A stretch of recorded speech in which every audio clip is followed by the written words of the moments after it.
Hey guys, Danny Johnson here. Today we're going to be replacing the fuel filter. So the first thing we're going to want to do is relieve fuel pressure. So we've gone ahead and removed this cover. And we're going to go after this relay right here, which is for the fuel pump. So go ahead and wiggle that out. If you want, you can use a pair of pliers on it. And then we're just going to basically start the truck up until it stops running. There you go. It didn't really take much.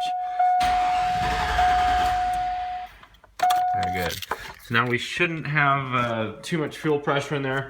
However, we still will have fuel in it, so we'll put some cardboard down and be prepared for some of it to leak out. Now once that's been done, you can go ahead and plug that back in. Just be done with it. Just don't start the car again yet. Okay, now you may not have to lift your truck if it's tall enough, but I like to have it up just a little bit more. It's a little bit nicer to not run out of room. So basically we've lifted over here on the frame and put a jack stand over here, and I'm going to leave the jack there just to be safe. So right here under the driver's side door, you'll come under, and that's where the filter is located, so it's pretty convenient.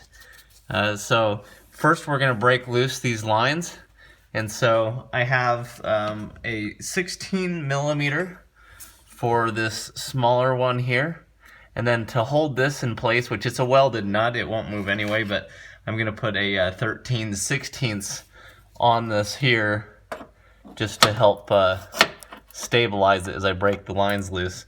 I'm going to go ahead and break these lines loose. I'm going to go counterclockwise on both of them, and just be aware that it will spew fuel.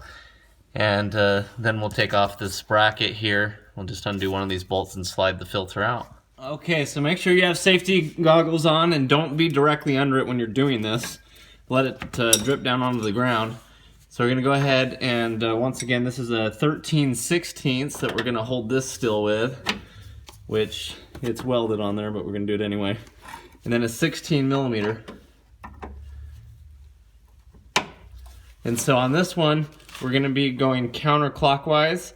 So that's going to be pushing that way.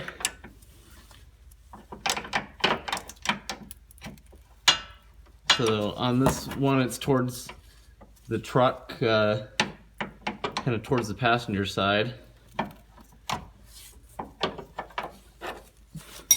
So you can see the fuel's already starting to leak out. So just let it go. It'll leak for a minute and then it'll stop.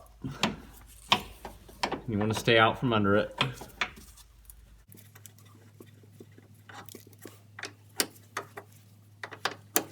Okay, and then so for the other one, we're doing the same thing. We're putting our wrench on it here, and this time it's going to appear to be backwards since we're going in to this filter from the other way. So counterclockwise on this is to pull down with the wrench. So go ahead and work this nut. Just make sure you're going counterclockwise with the rotation that you're turning it. Okay, so just as a review, we came in here and we held this part of it still with a 13/16 and broke this loose with a 16 millimeter, spun it until it came out. It dripped fuel, so you don't want to be right under it. You want to be wearing safety goggles. Then on this side, same thing, we held it still here. And to tell you the truth, you could hold it on this nut or you can hold it on this nut to hold the filter still, because both of them are welded to the actual filter. So if it helps, that's a tip. You could hold it here if you need more room over here. But same thing, we just took our 16 millimeter open end wrench and spun this one until it's off. Next, we're going to take our 13 millimeter socket and remove this bolt. That's going to loosen up this bracket and we can slide this thing right out. Now this band that goes around it has two 13 millimeter bolts. One of them you can reach with an extension at the top.